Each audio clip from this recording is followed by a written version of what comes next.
오늘 성경 말씀을 보겠습니다. 성경 말씀은 베드로전서 1장입니다.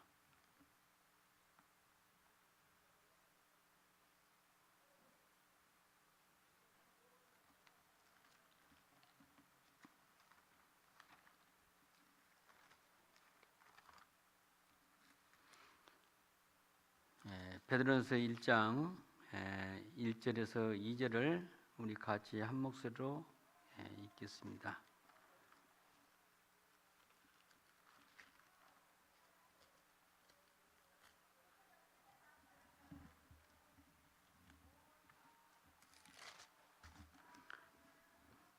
예수 그리스도의 사도 베드로는 본도, 갈라디아, 갑바도기아, 아시아와 비두니아에 흩어진 나그네 곧 하나님 아버지의 미리 하심을 따라 성령의 거룩하게 하심으로 순종함과 예수 그리스도의 핏부림을 얻기 위하여 택하심을 입은 자들에게 편지하노니 은혜와 평강이 너에게 더욱 많을지어다. 아멘. 우리가 지금까지 바울이 쓴 서신서를 쭉 보았습니다.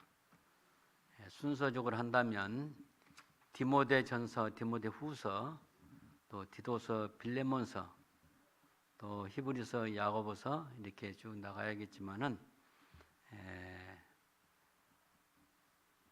특별히 베드로전서를 택했습니다. 베드로전서는 짧으면서 우리에게 또한 깊은 교훈을 줍니다. 또 좋은 신앙을 소개하고 있습니다. 우리가 성경을 읽을 때 항상 그냥 일반 글처럼 읽는 것이 아니라 하나님 말씀을 알고 있기 때문에 우리의 마음 자세가 하나님이 그 보시기에 아름다우면 더욱 성령으로 우리에게 진리를 보여주셔서 은혜가 되게 하실 것입니다. 오늘은 이 베드로전서 또 그 다음에 계속 나가겠습니다만은 특별히 처음이기 때문에 잠깐 이 베드로에 대해서 소개합니다. 베드로는 본래 직업이 갈릴리 호수에서 물고기를 잡는 어부였습니다. 마태복음 4장에 보면 예수님이 베드로를 부르는 장면이 나옵니다. 그때 베드로의 모습은 어떤 모습이었습니까? 베드로는 평생의 직업으로 어쩌면 자기 가정의 대대로 내려오는 직업으로 갈릴리 호수에서 물고기를 잡았을 줄 압니다. 사실 알고 보면 이 물고기를 잡아서 하루 먹고 또 나가서 일하고 또 하루 먹고 이렇게 하는 것이 그의 일상생활이었습니다. 다시 말하면 이 어부란 생업은 그 사람에게는 자신이 살아가는 생명줄과 같습니다. 그런데 우리 예수님이 오셔가지고 나를 따르라. 그리하면 내가 너희로 사람을 낚는 어부가 되게 하리라. 여러분, 이 말은 아주 간단하고 단순한 말입니다. 아무 뜻도 없는 것처럼 보입니다. 지금 너는 물고기를 잡는 그런 어부지만은 나를 따르게 되면 사람을 낚는 어부가 되게 하리라. 이 말 한마디에 베드로는 순종했습니다. 이 베드로의 그 모습을 한번 살펴봅시다. 이 말씀 안에서 물론 말씀하신 분의 그 얼굴을 쳐다볼 때 벌써 어떤 위험에 압도되어 있었을 것입니다. 그런데 이 말씀, 나를 따라오너라, 내가 너희를 사람을 낚는 어부가 되게 하리라, 이 말씀에 베드로는 위엄과 권위와 또 신성을 보았고, 신성이라는 것은 예수님이 비록 평범한 사람이지만 그 예수님에게서 평범한 사람이 아니라 하나님을 본 것입니다. 예수님의 말씀 한마디에 곧바로 순종했던 것입니다. 그 순간에 베드로의 마음에 성령께서 위엄과 권위와 하나님이심을 보게 하셨습니다. 그런데 사실 아직 베드로는 예수님을 주로 고백하지 않았습니다. 그런데 항상 인도하시는 것은 성령이시기 때문에 성령께서 베드로를 인도하신 것입니다. 예수님이 부를 때 그 마음에 간단하지만 얼마나 순간순간 하나님의 역사가 강했는지 모릅니다.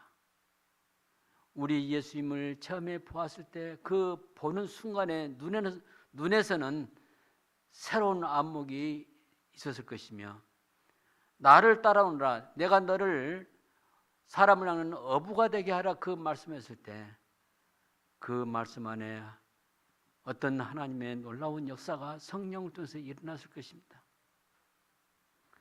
다시 말하면 이런 것은 그냥 육적인 감각으로 하는 것이 아니라 여기서는 영적인 감각으로 성령의 인도하심이 있었기 때문에 그렇게 그런 변화가 오게 된 것입니다.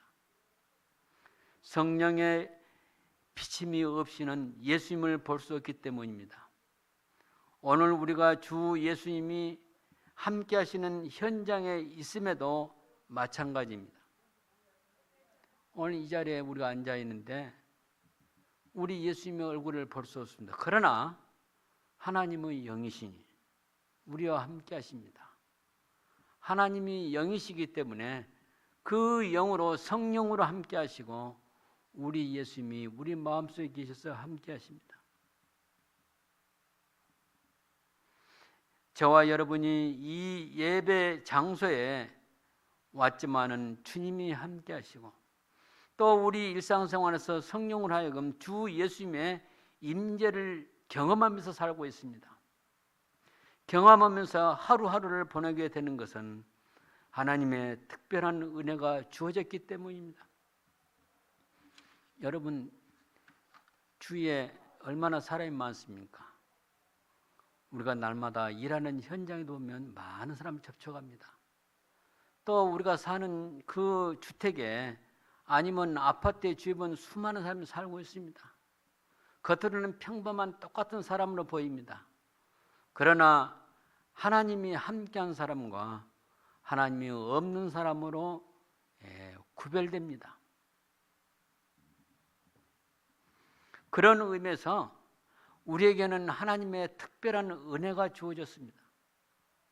그런 의미에서 베드로와 우리는 약 2000년이라는 시간의 간격이 있음에도 불구하고 동일한 은혜를 받아서 성도가 된 것입니다. 당시에 베드로의 처지와 현재 우리의 처지는 흔히 말하는 금수저, 흙수저, 은수저 막 그런데 우리는 흙수저에 해당되는 불의에 속한 사람이라고 말할 수가 있습니다. 우리 예수님이 만나는 것은 어떤 좋은 어떤 옷을 입은 그런 사람이 나타나는 것이 아니라 베드로 같은 어부에게 나타난 것입니다.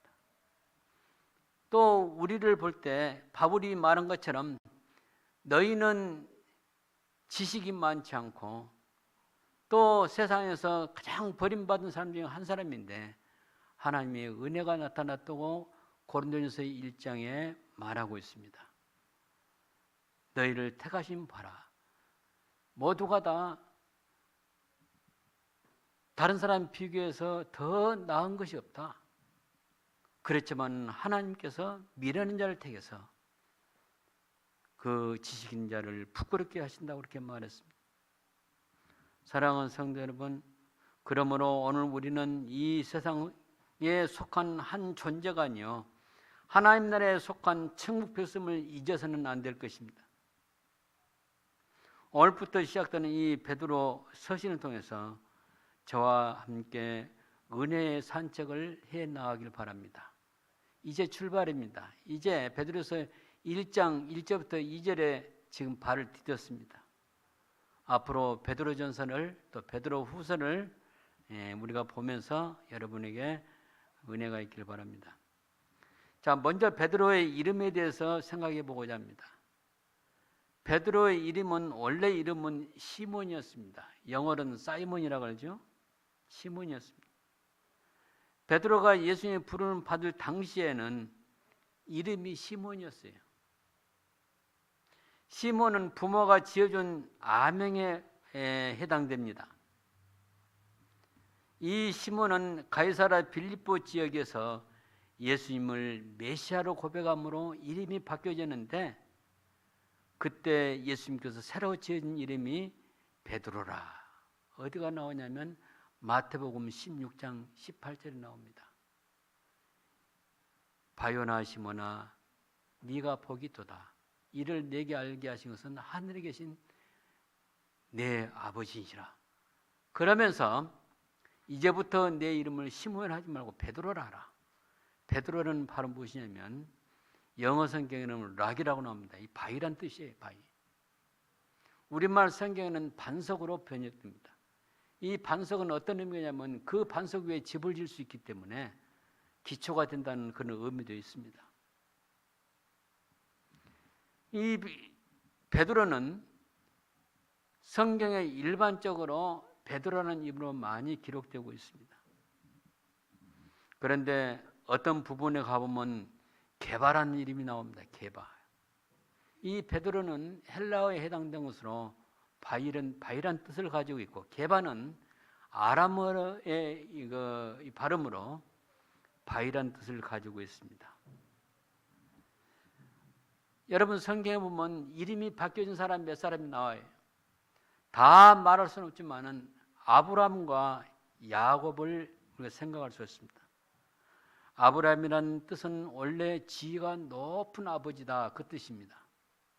한마디로 말하면 우리가 이름을 지을 때 크게 성하라고 대성이라고 이름을 지는 것처럼 이렇게 그 부모가 이름을 지을 때 큰 의미로 지었던 것입니다. 그런데 하나님께서 아브라함에게 이름을 바꿔주셨는데 아브라함, 많은 나라의 아버지, 오늘날 성경으로는 열국의 아버지라고 표현되고 있습니다. 영어 성경은 multiple nations. 자, 이 많은 나라의 아버지라고 그렇게 말하고 있습니다. 사실 이 말의 뜻은 하나님이 특별히 지어줬지만은 그 성경의 언약적인 큰 차원에서 볼 때 앞으로의 모든 민족의 모든 백성의 조상이 된다는 것을 보여주고 있는 것입니다. 또 야곱이라는 그런 이름은 무엇입니까? 팔꿈치를 잡았다. 어떻게 보면 다른 이름은 굉장히 간교하다, 그런 뜻이 들어있어요. 그래서 이 자기 그 형하고 같이 쌍둥이로 있을 때 엄마가 이렇게 해산할 때 에서가 먼저 나오니까 야곱이 에서의 발목을 잡고 따라 나왔어요. 따라 있는데 붙잡고 나왔기 때문에 동시에 나온 거예요.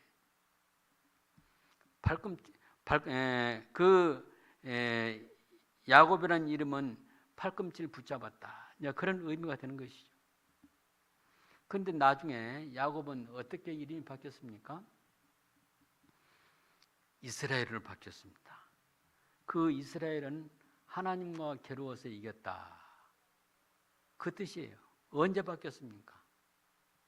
자기 외삼촌 집에서 약 21년 동안 살고 자기 고향 그 브엘세바로 돌아오는 길에 밤에 천사와 씨름해 가지고 야곱이 이겼습니다. 네 이름 무엇이냐? 야곱입니다. 그 야곱이라는 이름을 쓰지 말고 이제부터 이스라엘이라 하라. 이스라엘이라는 것은 그 엘이라는 것은 하나님이라는 뜻이에요. 근데 하나님과 겨루어서 이겼다 해가지고 이스라엘이라는 이름을 붙여준 거예요. 그래서 창세기 마지막 부분은 야곱의 이름이 이스라엘로 바꿔서 나옵니다. 사랑하는 성도 여러분, 이것은 바로 무엇입니까? 베드로의 이름이 하나님께서 특별히 그를 선택해 사도를 삼으면서 이름을 베드로로 한 것처럼 시몬을 베드로를 한 것처럼 이런 아브라함도 또 야곱도 하나님께서 이름을 바꿔줬습니다. 이것은 어떤 의미가 있느냐? 과거에 내가 육적으로 태어날 때는 여러 가지 참 부정한 습관도 있지만은 이런 옛 성품을 버리고 새 사람이 되었다는 것을 말해주고 있는 것입니다. 이것은 마치 장차 구원받은 우리가 천국에서 세상 노래가 아닌 새 노래로 하나님을 찬양한 것 같습니다. 요한복음 요한계시록 14장 3절에 보면 새 노래로 하나님을 찬송해요. 그 자리에 우리가 있는데 과거의 모든 버려보고 새로운 백성으로 새 성품으로 새로 창조된 그런 우리 영혼이 우리가 변화된 심령으로 하나님 앞에 나가서 노래하는 것입니다. 사랑하는 성도 여러분, 오늘 우리가 이런 것은 어떤 것을 말해주냐? 우리가 이 지상에 살고 있는 것은 무엇입니까? 겉으로 보면 똑같이 다른 사람과 똑같이 구분할 수 없지만은 분명히 하나님께서 각자의 그 이마에 자기의 백성의 인침이 있다는 사실이에요. 그것으로 구분하게 된 것입니다. 그런 구분에서 그 상태에서 결코 다른 사람과 같을 수 없고 구별되어 이 지상에 살다가 하나님 나라에 가게 되면 하나님이 예비하신 나라에 우리 다 들어가 살게 될 것입니다. 이런 것을 볼 때 우리는 우연한 존재가 아니라 하나님이 특별한 존재로 선택했다는 사실을 볼 수 있습니다. 우리의 삶 자체가 하나님의 백성으로 사는 것입니다. 지금 이 세상에 사는 것은 하나님의 백성으로 연단받기 위해서 사는 것입니다. 훈련하기 위해서 사는 것입니다. 하나님 백성으로 잘 훈련되고 있는 것입니다. 그래서 우리는 예수님을 구주로 만난 순간부터 성령이 함께 하시고 우리 예수님의 그 함께 하심을 우리가 체험하면서 사는 것입니다. 일상생활에서도 항상 나 혼자가 아니라 우리 주님께서 나와 함께 하십니다. 우리의 이름과 신분이 새로운 이름, 새로운 신분으로 바뀌어진 것도 중요하지만은 우리 개인의 삶의 목표와 우리 개인의 비전과 생각과 습관과 취미와 행동, 가치관 또 추구하는 것이 과거에는 세상적이었지만 이제는 완전히 180도 바뀌어서 하나님 나라 백성으로서 살아가는 것입니다. 이렇게 되기까지는 성령님의 인도하심이 필요합니다. 성령님의 도우심이 필요합니다. 내가 한 일은 과감히 과거의 습관을 버려버리고 동시에 주님께 자신을 쳐서 복종시키는 것입니다. 사도 바울은 고린도전서 9장 27절에 그렇게 말했습니다. 우리의 자신, 우리 몸을 주님 앞에 복종시키라 그랬어요. 이 복종시킨다는 것은 어떤 의미가 담겼냐면 좀 아깝지만은 과거의 나의 습관과 취미를 다 버려버리라. 그리고 주님이 기뻐하시는 그런 삶을 살아라. 여러분 베드로를 한번 생각해 봅시다. 과거에는 이 물고기를 잡으면서 그것이 즐거움이었고 그것이 낙이었고 그것이 당연한 삶인 줄 알았는데 우리 주님의 부르심에 순종했을 때 이름도 바뀌고 삶도 바뀐 것입니다. 이와 같이 과거의 내가 아니라 새로운 피조물이 된 나 자신이 되는 것입니다. 이름이 새롭게 되었고 신분이 새롭게 되었고 삶이 새롭게 되었고 새 소망을 바라봄으로 이 세상이 아니라 주님이 예비하신 천국을 향해서 전진하는 바로 세상으로부터 구별된 천국 시민이라는 사실입니다. 천국 시민 나와 여러분이에요. 이 편지에서 베드로는 편지를 받는 수신자를 두리뭉실하게 표현하고 있는 것 같지만은 그렇지 않고 하나님의 예정을 분명하게 보여주고 있습니다. 그것은 바로 만인의 구원이 아니라 제한 속죄로 영세전에 하나님이 미리 정하신 자들에게 구원이 주어졌기 때문이라고 생각합니다. 당시에는 이 편지서를 제한된 지역에 사는 성도들에게 보내졌지만은 시대와 상관없이 오늘 이 편지를 접하는 우리에게도 전해지고 있는 것입니다. 여기서 나오는 이 지역은 당시의 소아시아 지역입니다. 여기에 나온 대로 어디가 나옵니까? 거기 보면 본도와 갈라디아와 갑바도기아와 아시아와 비두니아, 이 지역이 어디가 있냐면 지금 터키 지방이에요. 이스라엘의 북쪽에 있는 그 지역이에요.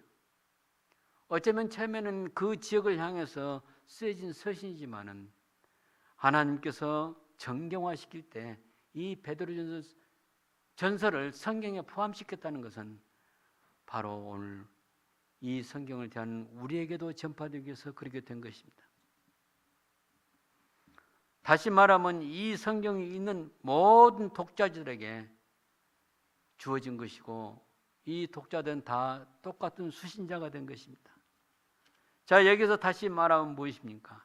오늘 여기에 그 말씀한 내용을 한마디 하면 뜯어보면 다른 사람에게 말해준 것이 아니라 하나님의 택한 백성에게 말해주고 있는 것입니다.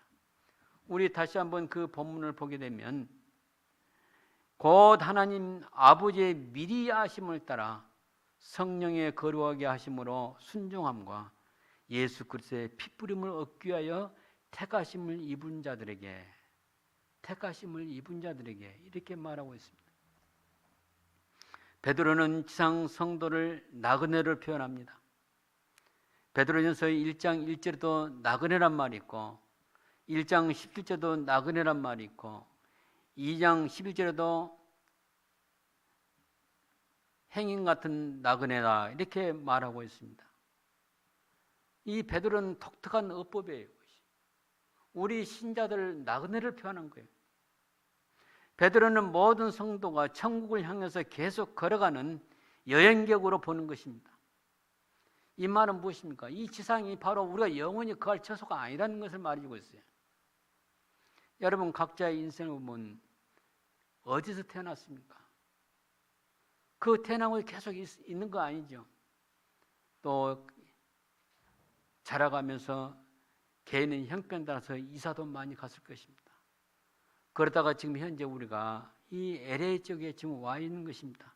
그것만 보더라도 우리는 나그네에 해당됩니다. 베드로는 바로 이 모든 성도들을 나그네를 표현한 거예요. 철로 역정이란 말이 있습니다. 그 책이 바로 여러분이 혹시 있는지 모르지만은 그 책을 쓴 사람이 존 버년이라고 유명한 청교대의 일종의 사상가요, 또 이렇게 문학 저술가입니다. 이분이 철로 역정, 하늘나라로 가는 여행자다는 그런 뜻입니다. 이 철로 역정을 썼는데 거기서도 이 필그림이라는 말을 썼어요. 자, 그런데 1620년에 미국으로 건너온 그 최초의 청교도들, 그들을 미국에서는 독특한 이름으로 부릅니다. 뭐라 부르냐면 필그림스라고 부릅니다. 저와 여러분은 나그네입니다. 필그림스입니다. 야곱이 바로왕 앞에서 말하기를 나의 나그네 길의 세월이 130년입니다. 130년입니다. 이렇게 말했어요. 여기서 나그네 길이라는 것은 무엇입니까? 이 정해진 사람이 아니라 계속 여행하는 사람이라는 그 뜻이 있습니다. 이 세상이 영원한 처소가 아니라 잠깐 지나가는 장소에 불과한 것입니다. 우리는 한국 어느 지역에서 태어나서 현재 미국에 와 있는 나그네입니다. 그리고 그 나그네의 신분으로 그리스도 안에서 형제가 되고 자매가 돼서 이 시대를 살아가고 있습니다. 물론 가족적으로 보면 한 가정 안에 부모가 있고 자녀가 있지만은 하나님 편에서 볼 때는 엄밀한 이 영적인 형제와 자매에 불과합니다. 이렇게 해서 한 그룹이 되어서 하나님의 은혜로 우리가 부름받아 성도의 삶을 사는 것입니다. 모든 사람이 이 지구라는 행성 위에 나그네로 살지만은 베드로가 바로 말한 것처럼 나그네 여행을 하는 것입니다. 바로 이 여행하는 목적지가 어디입니까? 하나님이 예비하신 장차에 주어진 그 약속으로 주어진 하나님의 그 나라가 있다는 것을 기억하시기 바랍니다. 여기 보면 새 하늘과 새 땅이라고 말했는데 마지막 요한계시록 20장 21장 22장에 보면 새 하늘과 새 땅이 나옵니다. 우리는 거기에 들어갈 것이며 그때에 비로소 하나님 나라가 완성됩니다. 자, 그러면 여기에 들어갈 수 있는 자격이 무엇입니까? 자격은 하나님 아버지의 미리 아심을 따라 택하심을 입은 자들입니다.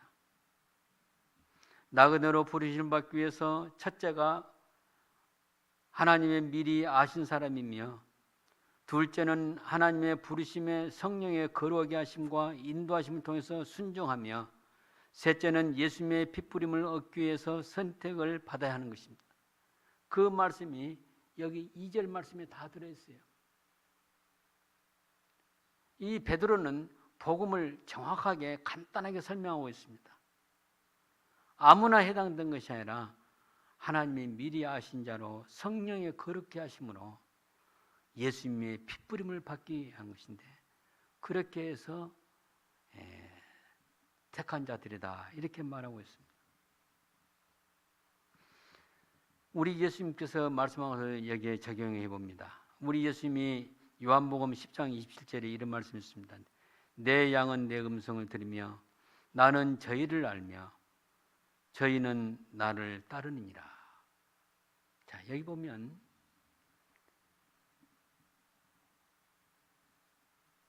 예수님이 하신 말씀이 내 음성을 들으며, 이것은 무슨 말입니까?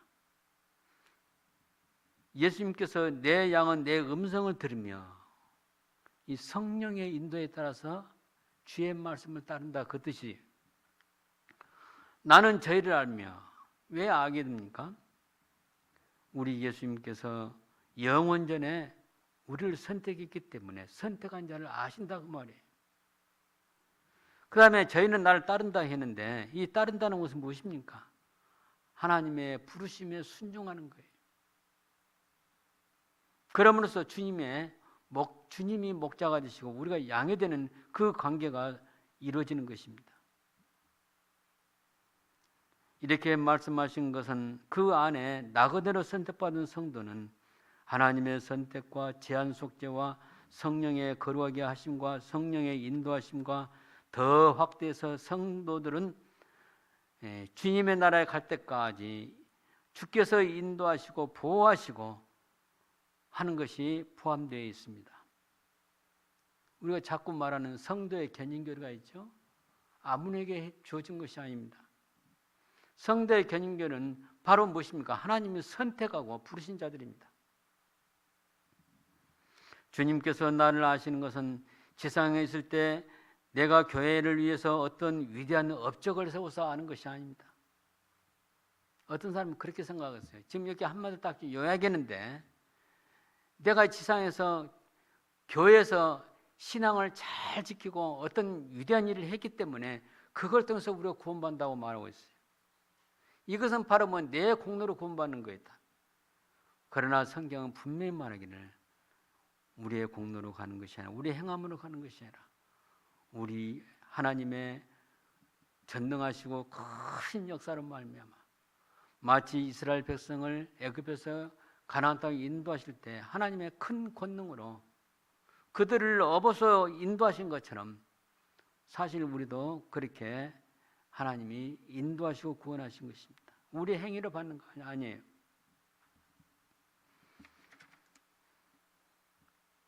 로마서 8장 29절 30절가 이런 말씀입니다. 하나님이 미리 아신 자들로 또한 그 아들의 형상을 본받게 하기 위하여 미리 정하셨으니 이는 그로 많은 형제들 중에서 맏아들이 되게 하려 하심이라.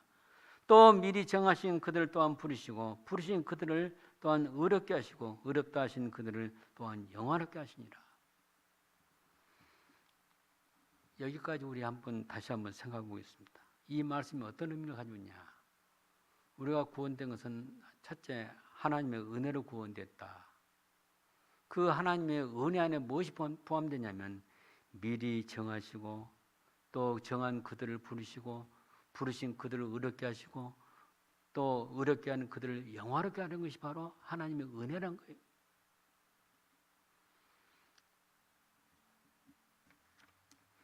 그러나 알미니안에 속한 사람들은 그것이 아닙니다.